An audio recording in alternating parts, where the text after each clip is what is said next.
Welcome to Tokyo Game Life, a Tokyo-based video game podcast focusing on Nintendo and gaming culture in Japan's capital. Your host, Mono, here to bring you a slice of gaming life from Tokyo.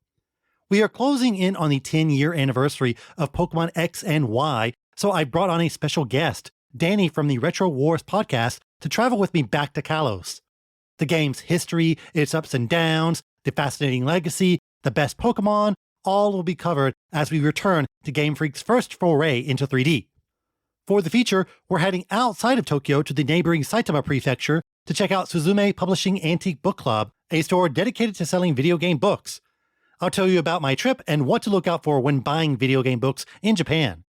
And as always, wrap up with a bit of news, including a lot of Nintendo collaborations right here in Japan. Let's get into Pokemon X and Y's 10-year anniversary with Danny from the Retro Wars podcast. Tokyo Game Life, only on the Tokyo Beat Podcast Network.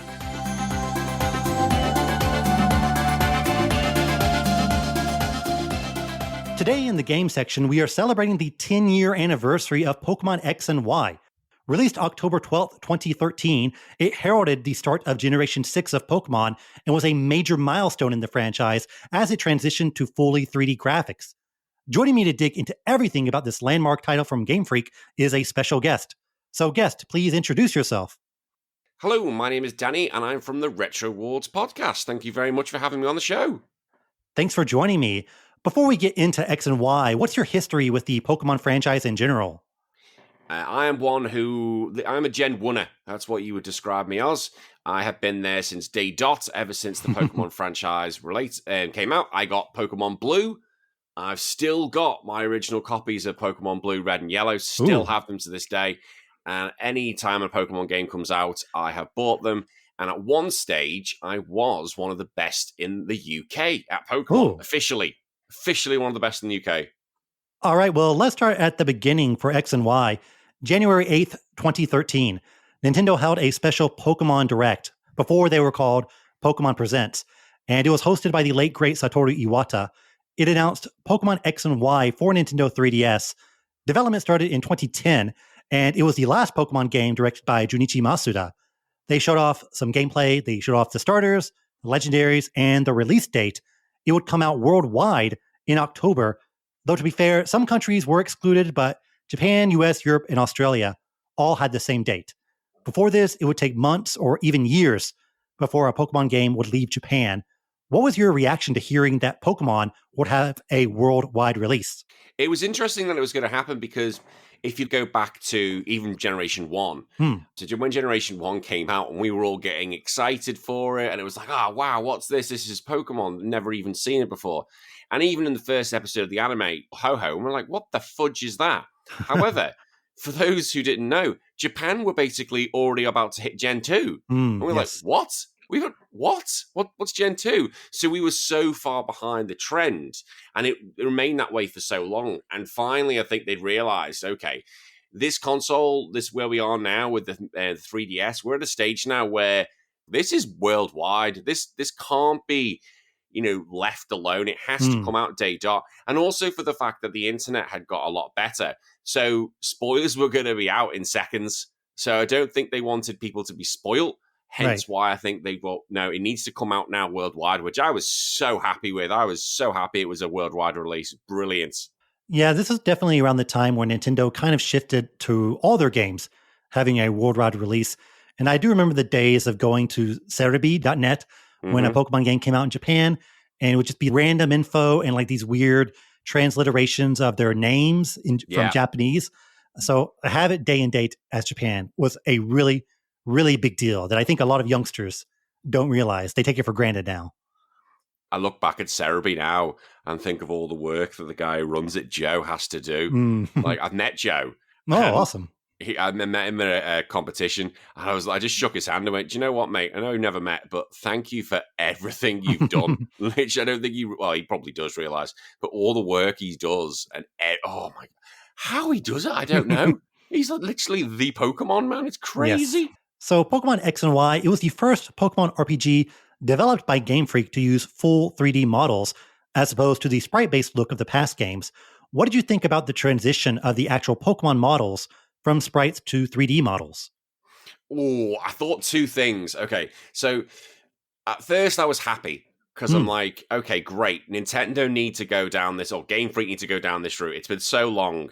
It's the fact that we're, on the 3DS, we're still using the 4-directional, and now we can go 8-directional or whatever directional. It's like, fantastic. We've needed that for so long. And to see all our Pokemon now in full 3D, fantastic. It's great. It's like I've got Pokemon Coliseum or Pokemon Stadium in my hand. It looks that good. But at the same time, I thought to myself, oh, well, if that's the case, we're never getting Pokemon Stadium again, are we? That's dead. And I was like, aw, I like Pokemon Stadium. So it was like a bittersweet pill, really. Yes. A bit of a background on these models. They were created by creators with the intention of them being future-proof, meaning that they could be imported into future games and not just XY. For example, Sun and Moon, Pokemon Go, and Let's Go uses these same models, for example. So does Sword and Shield. Yes, definitely. They've been using it for, over a decade now. It's kind of hard to think about, but creators also made a special development branch called Pokemon CG Studio, specifically to handle their creation. To me, this is one of the wow moments of the game. Much like Pokemon Stadium, like you said, there is a novelty in seeing these sprites rendered in full 3D. Some Pokemon really stand out after making the transition. Like Spinda, he stumbles around in kind of a funny way. And a lot of the flying Pokemon are mid-flight.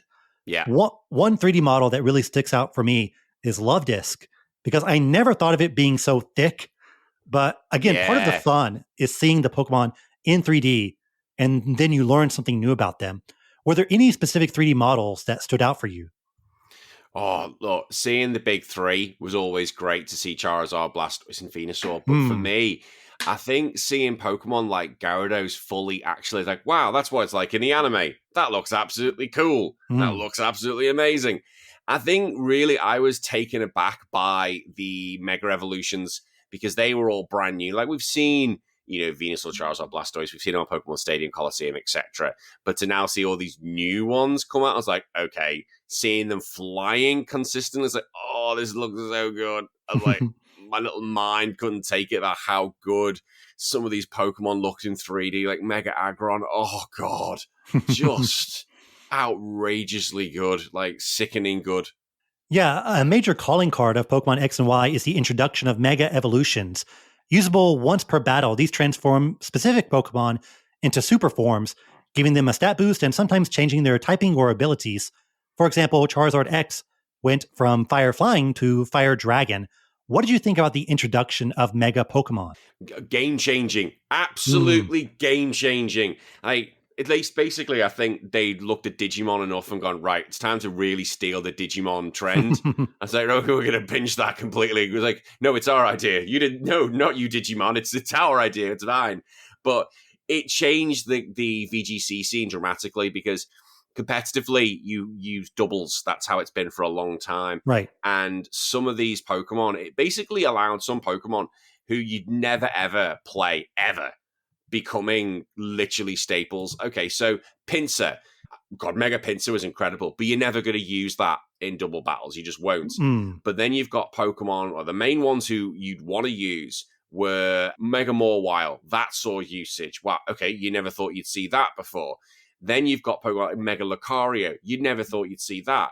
Maybe not, maybe Lucario, but the one that got the most usage and of anyone was Kangaskhan. Yes. Oh my God. Mega Kangaskhan was broken. I don't know how much broken you knew it was, but that thing had to get nerfed when it got to Generation 7. It was so powerful they had to nerf it.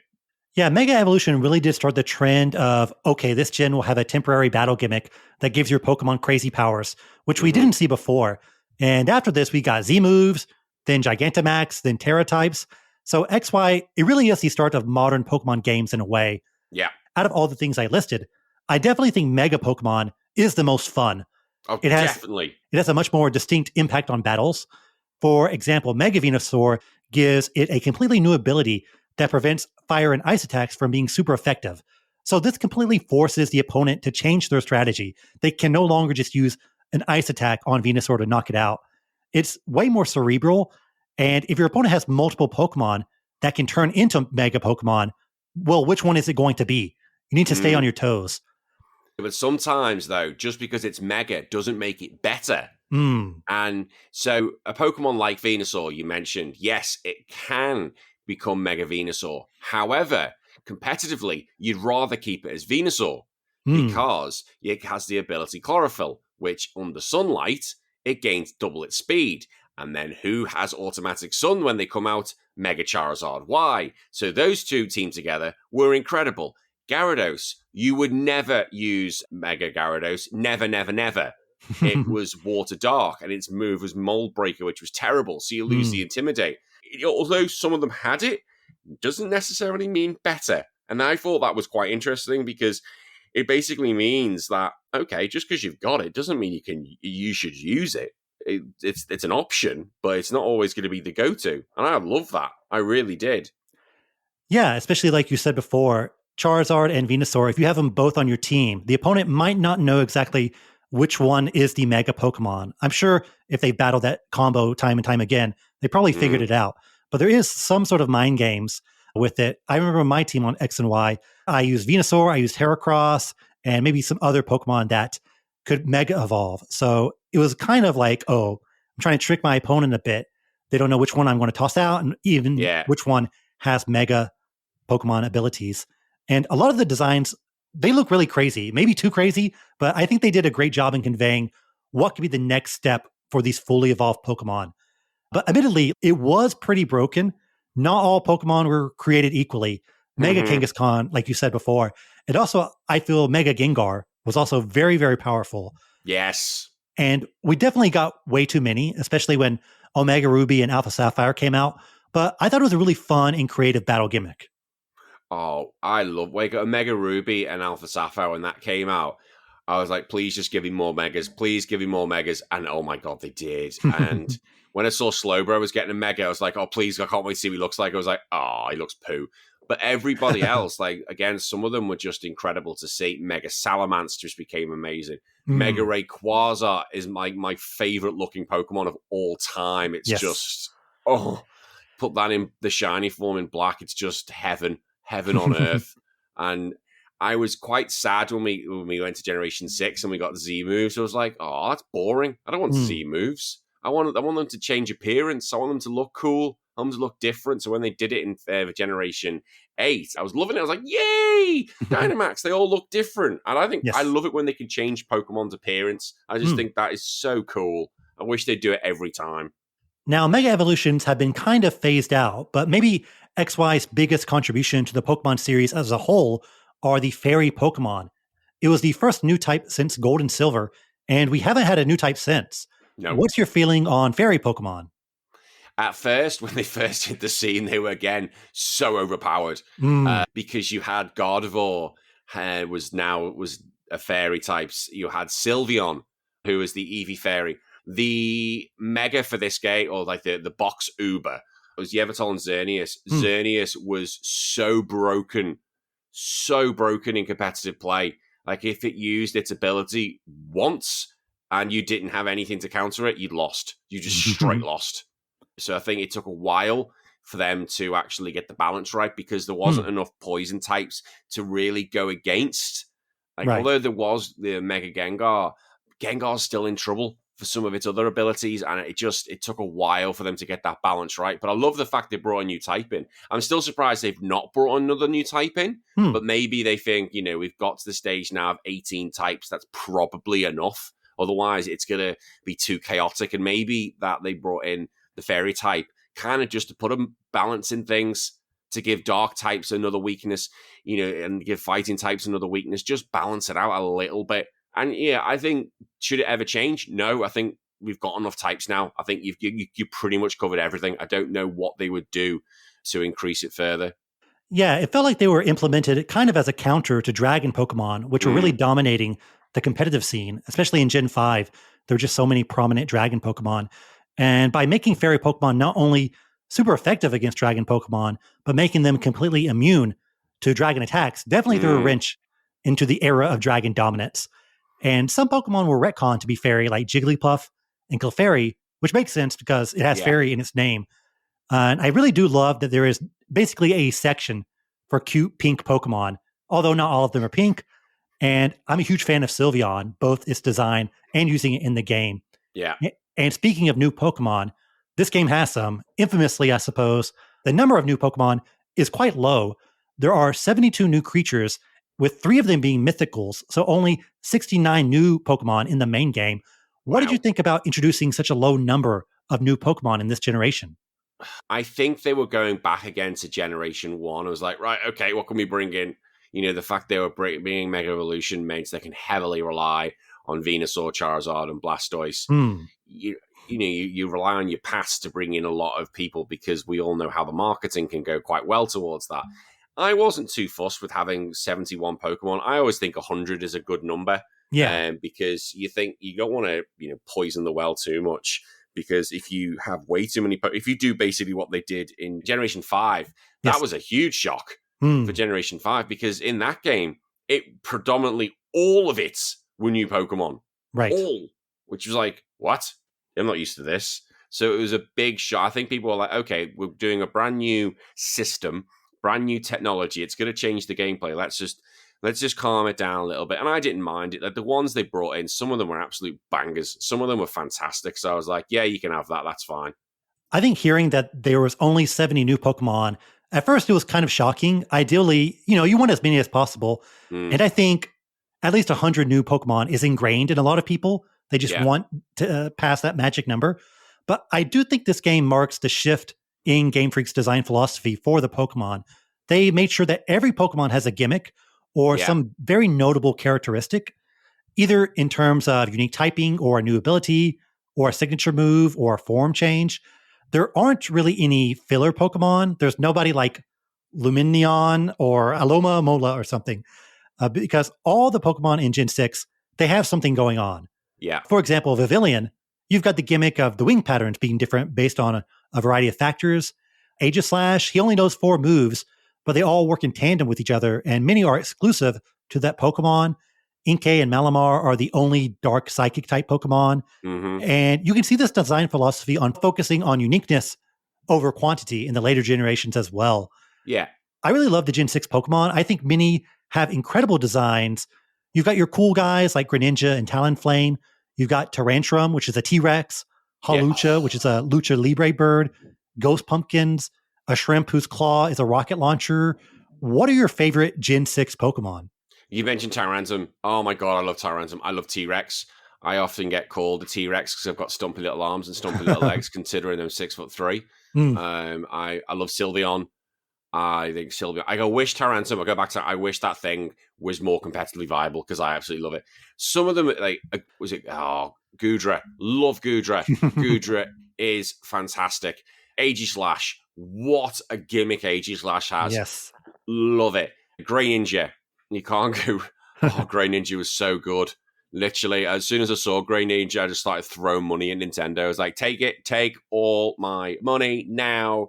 You have won because you've made a ninja Pokemon and I want you. But I think, I literally look at them and go, right, who do I want in my team? Tyrantrum was definitely in there. Sylveon was definitely in there. Greninja and Goodra were in there. Who else did I pick? I'll probably Raichu because I always pick Raichu. Always have a Raichu. That's like, because Raichu is my favorite Pokemon. So it always goes along with me. I was thinking, who else did I take with me? Probably was Squirtle, I imagine, because you get given one. So, I think it would have been Squirtle, would have been my extra one because that was my first ever starter. Yeah, so it's probably those two came along with the ride. Yeah, another cool thing about the game is that you do get the Gen 1 Pokemon as a gift. But who was your starter for X and Y? Oh, it was Grey Ninja. It definitely was going down. I've been water every single generation apart from Sun and Moon. I'll always go water. We haven't touched on Kalos yet, the setting of the game. This is the first Pokemon game to be set in quote-unquote Europe, as Kalos is heavily inspired by France.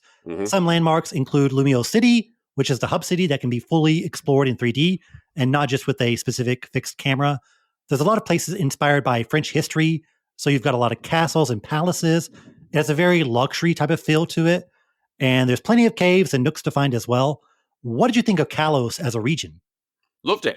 I thought Kalos was great. Like, it was a big step for the fact, it was based in France and it was a fully 3D Pokemon game. So the pressure to get this right was absolutely immense. But I thought they did it really well. Like, I know people can say, "Oh, is this the best that Game Freak can do?" I don't really care about that. I'm not. Call me an apologist, because a lot of people in the Pokemon community may say that they could do better. But do you know what? I had such a fun time going through Kalos. I like the places I could go see. I love the Eiffel Tower-esque in Lumiere City. I loved all that. I thought the environments were good fun. And, it basically... Do I think Omega Red and Alpha Sapphire are better? Yes, in the sense of, I still prefer their environments. But again, they'd had a second time to play with the engine. But I thought this, for a first attempt, I thought this is a great starter. I thought it was a great go. Not the characters, but I like the world. I really enjoyed the world. It was good. It does kind of mimic Unova a bit in that traversal is basically kind of a big circle. Once you get to Lumio City, there are different paths you can go to, but you will eventually run into a dead end, but it has a bit more freedom than you'd expect. But compared to Unova, I think Kalos is much more diverse in terms of biomes, and the aesthetic design is a bit more cohesive. Though I'm not sure why the snowy area is at the bottom. I think you got to put that at the top. That's just how people's minds work. You want the snow. Out of a mind F. I agree with that, definitely.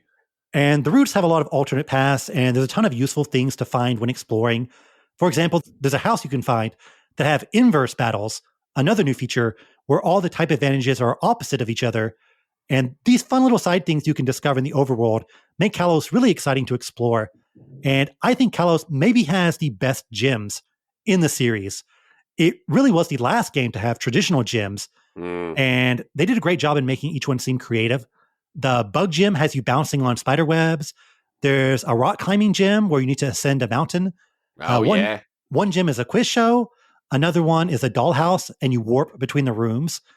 I think a lot of people kind of got tired of the gym formula, which is why Game Freak gets strayed away from it in these past few games.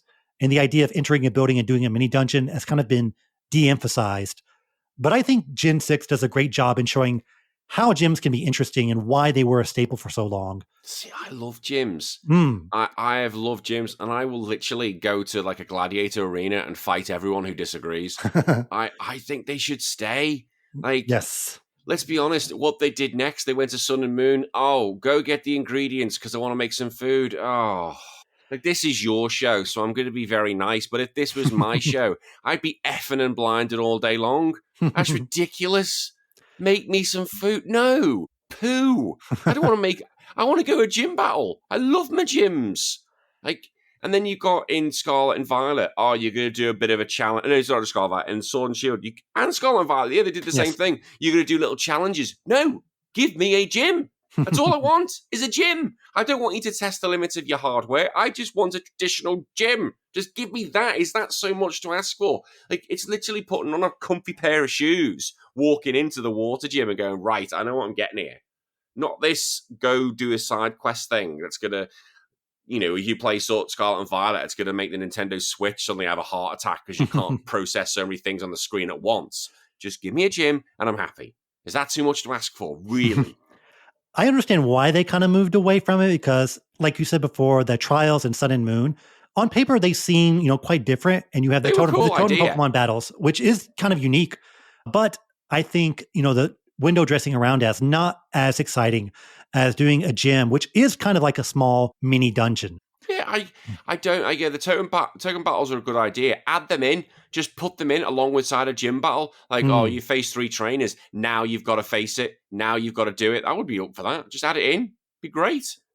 But no, they've got to ruin it, haven't they? Another element I've got to touch on is the PSS, the player search system. This is the main gadget for the game. And through here, you can access the GTS, Battle Spot, and new features like Wonder Trade, where you can trade for a random Pokemon, and O-Powers, which give boosts to other players. You can also see which of your friends are online, and there are passerbys, which are other people online who are in the same area as you, displayed on the bottom screen. How did you feel about the PSS? I thought it was a good opportunity to play around with the online systems. I didn't use any of the O-Powers. That wasn't my thing. Mine, was, I need to trade with somebody. Okay, we can easily get this set up. I need to want to play a battle with somebody. Okay, we can easily get this set up. I loved it. Ever since Generation 4, where you've been able to play online against other people, this has been an important thing for me. I like matchmaking, playing online. It's got to be well. It's got to be well done. And, it's not perfect, but it's decent. I didn't mind it. I thought I can still get matches. And for me, it's being able to trade with other people and getting it done properly. That is the thing. Yes, we had like the online trading system where it's like, I want a Pikachu. Okay, what do you want for it? I want a Mewtwo. Yeah, okay, that's not happening. But I didn't really get involved in that. I was involved in chat rooms and stuff where you could actually get and organize the trade properly. And it works so well. And that's how I eventually started, getting to know people more in the competitive scene through actually having the chats off the game, but then we got to play on the game. It was the best way of doing it. Definitely increased my awareness into what's out there, really. I say this without hyperbole. I think this is the best online system Pokemon has ever had, and they've just been taking massive steps back since. You could clearly see which of your friends were online because they were displayed on the bottom screen. And the fact that you could just click on another random person in the same area as you in order to trade in battle makes it feel like you were playing a Pokemon MMO. So I always say that X and Y is a secret Pokemon MMO. I would often get random requests to battle, which was just so exciting because it felt like they spotted me on the field. Yeah. And things like O-Powers, which are passive buffs that just help people, it's kind of ahead of its time in terms of asynchronous multiplayer. I also love that you could just access the GTS, which has been stripped out of the main games now. You could access it anywhere. And I really feel like they should have built upon the PSS instead of trying something completely new for the other generations. And through the PSS, you could access super training. Did you mess with super training at all? I'm trying to think. No, I don't think I played around with super training because I think there were other ways to do it. And I went, oh, that was it. No, I did it through mass because they had basically you could find 5 Pokemon at once. Yes, the Horde battles. Yeah. That's how I did it. That's how you EV train properly, baby. You do it through that, not through super training. You do it through that.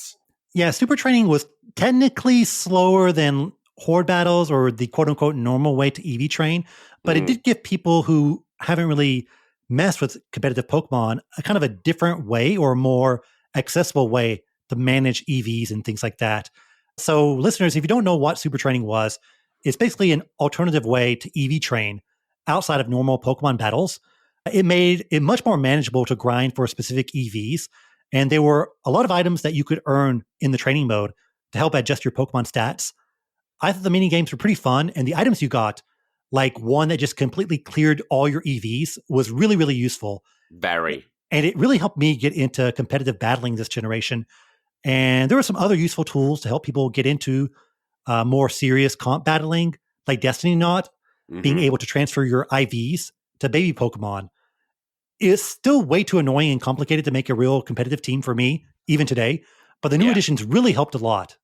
Yeah, I think when it comes to competitive trading, they were trying to work out and get better systems to make this process, smoother.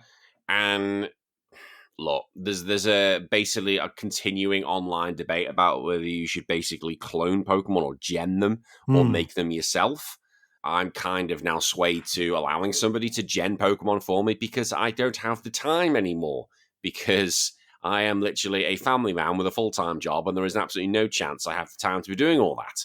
And statistically, it will give you no numerical advantage at all. It gives you nothing. But it was still a long process back then to try and EV train something from start to finish because, yes, you have to do all the breeding. And then when you get the one you want, then you need to start going and put it through its paces. And, it took so long. Oh, the amount of hours I used to spend, the amount of grinding I used to do, literally, my poor D-pad on my consoles, they had no chance to survive. They really didn't. Some other small stuff, there's Horde battles, which we mentioned before, where you can fight 5 Pokemon at once. And it was quite awesome, even though it made your 3DS run at maybe 5 frames per second. And there were Sky battles that could only be fought with flying Pokemon. Yeah. Gen 6 also introduced trainer customization for the first time, which was a major addition. And I do think you probably have more customizable options in Gen 6 compared to Scarlet and Violet. Yeah. And there's Friend Safari, which replaces the Safari Zone. Here, each of your registered friends on your 3DS unlock a special mini Safari Zone based on their friend code. So, for example, Friend A gives you a water-type zone where you can catch rare Pokemon you normally wouldn't find elsewhere, even sometimes the Gen 1 starters. So you can catch a Wartortle, which is pretty mind-blowing. Yeah. And there's also Pokemon Ami, where you can pet your Pokemon. And again, this is taking advantage of those beautiful 3D models. Is there anything we missed or anything that stands out for you when you think of Pokemon X and Y? Look, I have a lot of time for this game, and at the time of playing it, I love this a lot more than Generation 5. It really has taken me to go back to Generation 5 and kind of sit down with it and really have a heart-to-heart few whiskeys with it. But this generation, the amount of hours I spent on it, it took a while for me to stop this being my favorite game for a while, until Omega Ruby and Alpha Sapphire came out, where I really felt they kind of perfected the system. And I thought that was the best 3DS game on the system for all those games.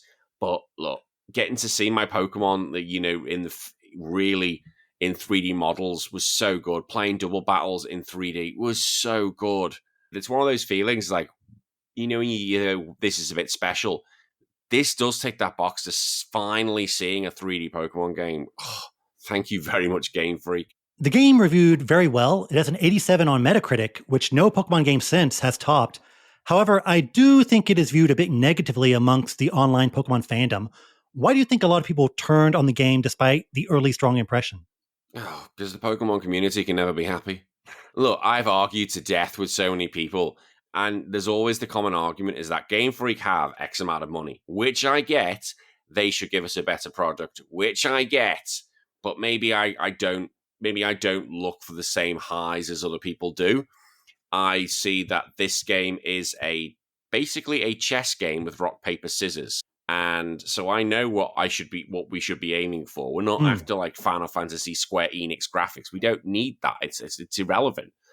And honestly, you can never please the Pokemon community. It's just, it is one of the most, I'm going to get hate for this. It is one of the most, there are nice people. I'll make this very clear. If you're listening to this and you're saying, I'm not this, you're not toxic, that's not you then. But I swear to God, there are so much toxic people who play this game and literally pull everything down. So what? Enjoy it. If you're a nice person, enjoy the game. But people just think it should be better, it should be this, it should be that. Remember, this game is always geared towards children. I know there is adults who play this game. I know that. But it's still a child's game at the bare core root of it. I think we forget that sometimes. It's okay to like a video game, but people just want more out of Game Freak. They want to bleed them like a stone. I definitely think it's certainly underrated compared to the other games in the franchise. Many like to compare it to Black and White, but I do think X and Y is better than Black and White. I know this opinion is in the minority, but I think all the new features that we talked about are just much more engaging than what Black and White offered. And a lot of people do harp on the story, but again, I don't really come to Pokemon for the story. The bad guy is bad. I care more about the world building and the atmosphere over the actual beat by beat plot.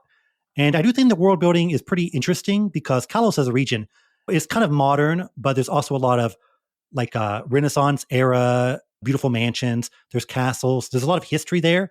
So it's a really cool mix of both modern and traditional type of settings. I thought the story was good. Like, you could see he was the bad guy from day dot. I don't think there was any big surprise there. But he just goes from, I'm going to broadcast TV stuff to, I'm going to nuke the world. I was like, yeah, fair play. Nuke the world.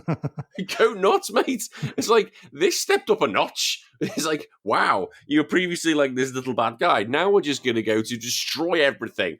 And for those who say, oh, it's a bit, underrated, go play the original Diamond and Pearl games. Not Platinum. Go play Diamond and Pearl. They're bare bones as anything. I played them recently. I'm like, go play like they're even the remakes of them. Go play them, and then you'll beg for X and Y. You really will, because they have nothing. They are so bare bones. It's shocking. Do you think if the game got a Z version or a third version, would that help alleviate some of the game's criticisms? 100%. 100%. And everyone was waiting for a Z version for so long. And the only reason I think they weren't doing a Z version was because they had Omega Ruby and Alpha Sapphire in the background.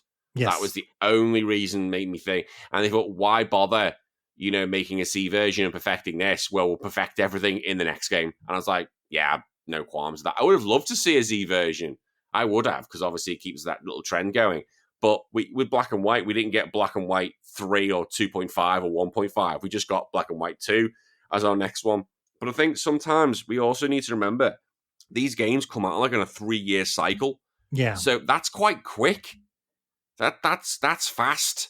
Sometimes I'm just like, we need to just slow it down a little bit, because you want to basically let things cook a little bit and let the ideas go round, and you don't want to rush it. I do think maybe we are a few years away, or maybe will happen right after this podcast episode, of people being incredibly nostalgic for X and Y and then reclaiming it in its place in the Pokemon pantheon. I love this game. It's one of my favorite Pokemon games, and I don't think Game Freak has made a better game since. At the time, things like seeing the Pokemon in 3D and the trainer customizations felt like huge steps ahead. And I do think Kalos is a very fun place to explore, and it's filled with great Pokemon. We didn't touch on this, but I do believe it maybe still has the largest Pokedex out of all the games. And you could transfer Pokemon that weren't catchable in the game via the Pokemon Bank, which again was a crazy feature. So you could just trade up a Totodile from your old games and see it in 3D, which was pretty wild. If you're trying to get it from the root. So the old games, the red, blue, yellow, gold, silver, crystal, you couldn't transfer from there. Right. Sorry, boys, you're all dead. My original team are forever dead. But if you went from Ruby, Sapphire, Emerald, that was not fun. That was not a fun process, because believe you or me, Pokemon Bank don't work with those games. So you've got to go from them to Diamond and Pearl, from Diamond and Pearl to Black and White 2. I think it's safe to say that we will eventually get a remake of X and Y. What would you like to see in a potential remake? Ooh, good question. Do away with the triple battles, not needed. You don't need any of that. Look, I always say when you make a Pokemon, make a hard mode. And because Pokemon are very statistically very easy to do, and there hasn't really been a challenging one. Actually, since Scarlet and Violet, I found that difficult for but reasons I put on myself. So there's often modded games that people make their own version, ROM hacks. And there's one I played called Radical Red. And it was a remake of the Fire Red games. Holy fudge. That thing is so hard, but so good at the same time. I was like, if you could give me that consistently in any Pokemon game, I would love it. It would make actually every battle as tense as anything. Rather than put self-restricted like my own limits on my own challenge, I want to see the AI do it itself. What else would it probably got? Probably more post-battle stuff. Like, I love the fact that you've got the different post-game battles that you can try and get to 50 battles, because that's really lacking in any Pokemon game since. You look at Generation 6, you had the Battle Tree, which was poo. In Generation 7, you had the Battle Tower, which was poo. And I like the fact that the subway systems we've had. So Generation 6 was the last one we ever did that. It was the last ones, I keep Generation 6. Generation 7 was the Battle Tree, sorry. But Generation 6 was the last time we ever actually had anything decent post-game. And I really think, just flesh that out more. Flesh it out. And I'd love it. I just want more post-game stuff. It's all I ever want. Like harder battles. And we don't get that in newer games. We really don't. Yeah, definitely. And I think we pretty much touched on everything relating to Pokemon X and Y. So listeners, I hope if you didn't like it before, hopefully you have a new perspective of the game. And if you do like it, well, maybe this will inspire you to pick up your 3DS and go through the game once again. So Danny, thanks for joining me. Where can people find you? They could find me over on Podbean or anywhere where you listen to any of your podcasts, and just searching for Retro Wars and you'll find it. It's going to be a picture of the old Sonic logo with a Sonic with a Sega Mega Drive or a Genesis, wherever you're from, and a Super Nintendo fighting. And each week I will cover an old retro video game. And if you've got kids, you don't want them to hear it. Let's put it like that, because it's a bit expletive. But we have fun, we have games, and yeah, it's a big mess. It's not high quality, but it's just chill out, have a beer, and just relax. That's my show. Great. And listeners, the links to everything are in the podcast description, so check it out. Danny, once again, thanks for joining me. And thanks for having me. It's been great fun. Let's take a brief ad break. In today's age, you need a podcast you can trust. That's why you need Hair of the Dogcast. Entertaining and well-informed discussions on both video games and beer. Meet our local podcast team. Dylan. I'm out here on the street, Brad, and everyone's clamoring for better podcasts. Our new rookie correspondent, Tyler. I play The Witcher. And I'm Brad, and I'm slowly learning to hate myself in video games. And Dylan's reporting to us live from Kingdom Hearts 3. There's a lot of Frozen here. Too much Frozen. Hair of the Dogcast is a podcast you can trust on your favorite podcast app every Wednesday or whenever I decide to post it. Only on the Tokyo Beat Podcast Network. That's it for games. Now for the feature.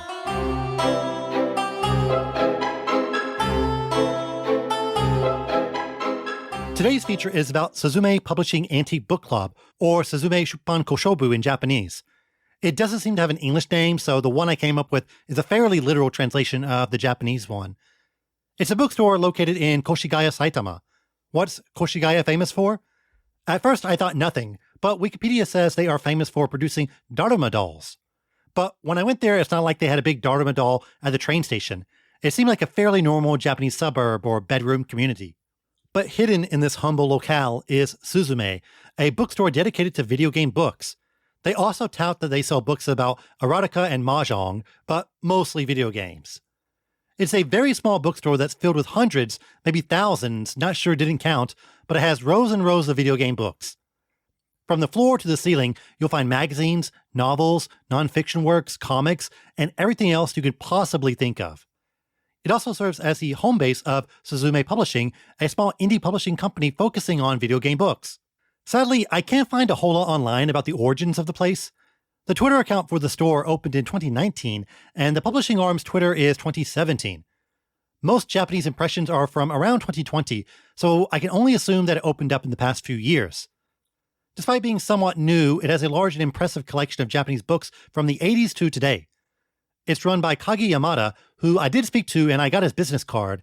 I was looking for it earlier, but honestly, I have no idea where it is. Please tell me I put it in one of my mini clear files. It's about a 10-minute walk from Shin Koshigaya Station, and it truly is kind of in the middle of nowhere. The path to the store is just streets and houses. But you'll eventually see a sign that says Fuji Shopping, a shotengai or Japanese shopping street. This was not the luxurious, bustling street you see in Tokyo. It was really just a small collection of buildings with a makeshift roof. I didn't see anyone else there except for an old man who was running a small festival game shop. He was asleep in a chair, so I didn't bother him. But the main event, of course, is Suzume. The outside is pretty unspectacular, but there's posters and other gaming books on display, so you can't help but be drawn in. Once you're inside, well, it's really just one room. Most of the books are on the walls, with a small section in the middle that showcases an exhibit.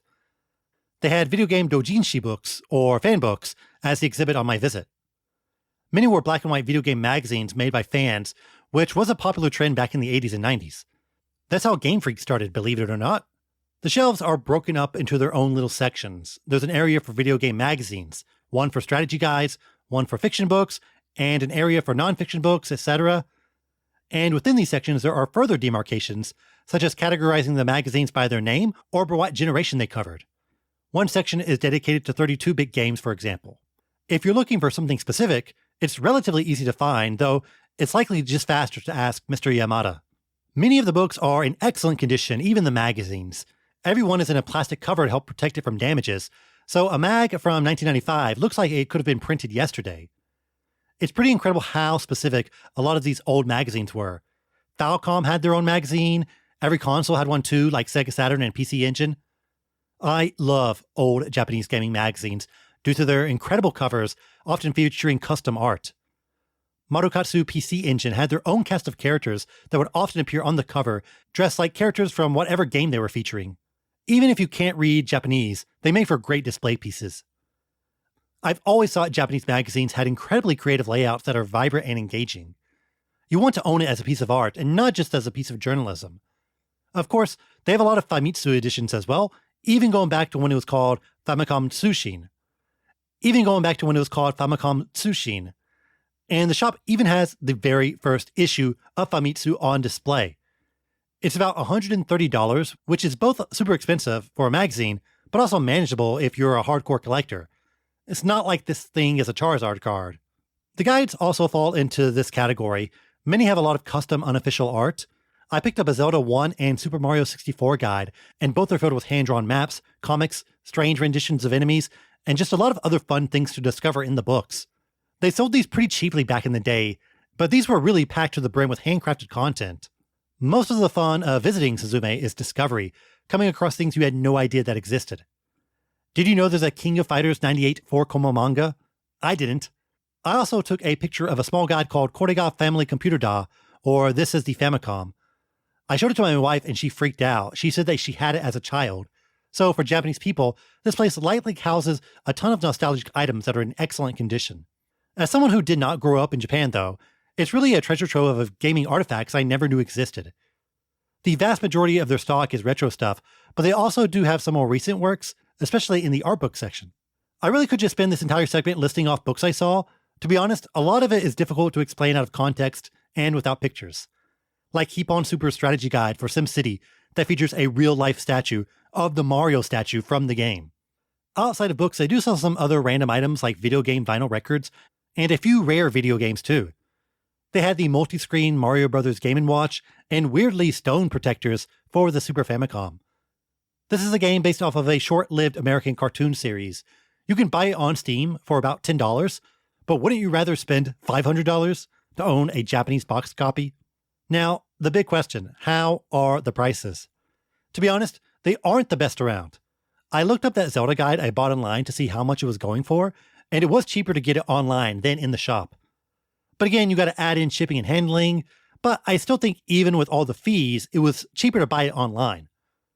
But there is novelty in just seeing it with your own eyes and picking it up there. There's really no shortage of vintage bookstores in Japan. Book Off, of course, and Surugaya has a section for video game books. But that stock is completely random, and in terms of just sheer number of video game books, Suzume easily tops any Book Off or Surugaya you would come across. And I touched on it earlier, but this bookstore does have a publishing branch. They put out a book recently called Introduction to Video Game Books History. You can probably guess what it's about. It chronicles about 300 books from 1984 to 2022. People who own it have said that it's worth checking out, so if that sounds up your alley, then it's probably not a bad pickup. So, is it worth a visit? Well, it's just so far out of the way, it's about an hour train ride from any spot in Tokyo, and there's not a whole lot there except for this bookstore. It would be much easier to recommend if it was in Akihabara, for example. Then it would be a must visit. But if you are a hardcore fan of video game books, or have something very specific you are looking for, it might be worth contacting Mr. Yamada to inquire about the availability and price. Though as a side note, one other oddity of Koshigaya is a restaurant called Toy Box Diner. This is a burger place filled with a ton of retro toys, mostly from America. It literally looks like a McDonald's from the 1980s. It's got a ton of statues and signs. I have no idea where they procured these items. Like, did they import them? I can't imagine them ever existing in Japan. But going to a weird fake McDonald's and then checking out a video game bookstore, that sums up what's great about a short excursion outside of Tokyo. There's always something fun and unique to do. Well, that's it for the feature. Now for the news.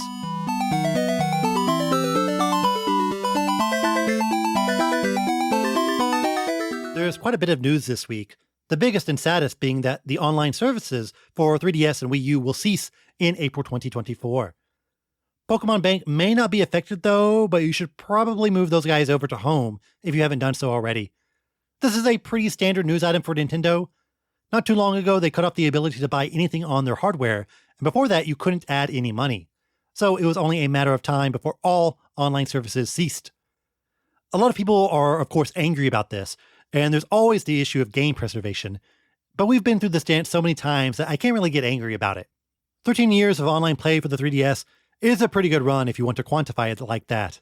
I'm trying to think of what the big prominent 3DS and Wii U titles that are very online heavy. Maybe Super Mario Maker? I know years ago they took away the ability to upload levels and even delisted it from the eShop, but you can still play existing levels, right?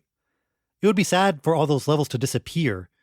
You can download them to your game, so if you're a hardcore Mario Maker Wii U fan, I'd get on that. I think I am most sad about something I talked about in the episode. Pokemon X and Y's PSS will no longer work.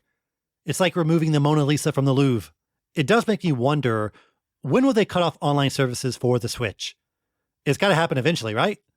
Are we talking 2028? 2030? It's pretty wild to think that something could be so successful, have millions of people playing online at the same time, and then one day it just drops to zero. That's life, I guess. Some good news, Nintendo is teasing wind-up Pikmin toys. These are smaller versions of classic creatures like Bulborbs, Blowhogs, and Wollyhops. Nintendo Tokyo has been posting videos on their Twitter account, and these things look absolutely amazing. They move just like the creatures, and up close, they're rich with detail and have excellent paint jobs. Hopefully the real deal is just as good. They announced the wind-up toys and a few other new Pikmin items will launch at Nintendo Tokyo, Osaka, and the newly opened Nintendo Kyoto on October 17th. It's a single blind box item, so what creature you get will be randomized, but typically you can buy a set that guarantees all the variations. Honestly, I might just get the whole set. It reminds me a bit of the small fry toy that you pull back and it moves like a car. That thing was more than $10, so I can see this hitting the same price point unless they are really, really small. Either way, I'm there. Keeping with Nintendo Tokyo, they will host pop-up shops around Japan under the Mario-themed Get the Item campaign. The whole campaign is really just Mario standees, and then there's a pop-up shop. Nothing too crazy. I was hoping for some crazier collaborations or events to celebrate wonder, but it's been fairly muted so far. But if you're outside of Tokyo, these pop-up shops are a great way to grab some merch. Honestly, I'm really starting to think that we need a second Nintendo Tokyo, considering how popular the store is. If you're more of a Kirby guy, Family Mart has you covered with a special Kirby campaign that is running right now until October 16th. Why? Who knows? It's weird that Kirby has a bigger Konbini campaign than Mario, when Mario has a game out in a few weeks. The big ticket items are the Kirby-themed food. There's a tomato bacon sandwich, roll cake that's shaped like the Invincible lollipop, pink apple bread, and an apple jelly drink. I got the drink, which I highly recommend. It's almost like DIY a bit. It comes in a big cup, and you put in the sugar and some other powder to fizz up the liquid and turn it into jelly with cream on top. It actually tasted pretty good for a convenience store jelly drink. There's also a special Kirby-shaped eShop card. You can win a tumbler, get some Kirby wallpaper if you do a GPS check-in. So if you like Kirby, it's definitely worth popping by your local Family Mart. I did pass on the clear file, though. I have enough Kirby-themed ones. Yet another collaboration, Pronto will have a special Pokemon campaign from October 12th. The big drink item is sweet potato and chestnut with a Pikachu and Eevee cookie on top. It's a mix of brown and yellow, so it does suit those Pokemon, and it's very autumny. I'm not a big fan of these potato drinks, though. There's also a Detective Pikachu coffee with a Detective Pikachu design on the foam, and a lot of food including Charizard spaghetti and a Mimikyu pancake with Mimikyu and Pikachu stamped on the pancake. If you're not hungry and just want some merch, there's a Detective Pikachu coffee cup, Detective Pikachu branded coffee beans, and Pokemon aprons, tumblers, and tote bags. This is a surprisingly big collaboration. You don't really see these chain cafes like Pronto or Dotor get these types of merch items, so maybe this will be a new trend. I'm all for it though. Nintendo needs to cross over with every aspect of my life. I want to use a Pikmin ATM machine. Okay, I think we can end the episode now. Thanks as always for listening. Be sure to like and subscribe to this podcast on your favorite app. Leave a 5-star review as well. It really helps with visibility. The podcast is also available on YouTube, so like and subscribe there as well. I'm on Twitter, Threads, Instagram, Blue Sky. Just search for Tokyo Game Life or find the links in the podcast description. If you like the podcast, be sure to share with your friends and on social media. If there's anything you want me to talk about or cover, don't be shy. Just message me on Twitter. The next episode will be on October 22nd. And yes, it'll be Mario-rific. See you next time. Matane!